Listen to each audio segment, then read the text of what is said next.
October night, and the road stretched out endlessly before Jake, a weary truck driver desperate to get home. The highway was empty. The only sounds were the hum of his engine and the whispering wind outside. Then he saw her. A young woman, standing by the roadside, dressed in white.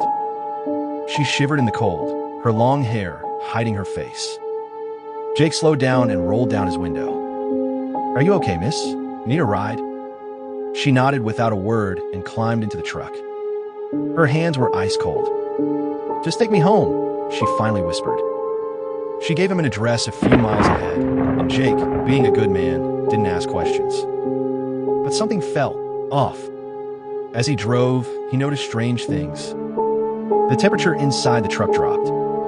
His breath fogged up. The girl barely moved. She just stared out the window. And then, in the rearview mirror, for a split second, she wasn't there. Jake's grip tightened on the wheel. He chuckled nervously. "Cold night, huh?" Finally, she turned to him, her eyes filled with sadness. "Just don't stop, please, no matter what." Jake's heart pounded, but he nodded. When he reached the address, he sighed in relief. A small, old house with a broken fence.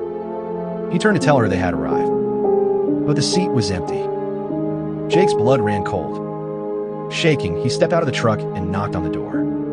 An elderly woman answered, her face lined with sorrow. She studied him for a moment, then whispered, "You saw her, didn't you?" Jake swallowed hard. I gave her a ride. She was just here." The woman's eyes filled with tears. "That's my daughter," she said softly. "She died in a car accident on that highway 20 years ago." Jake felt the world tilt around him.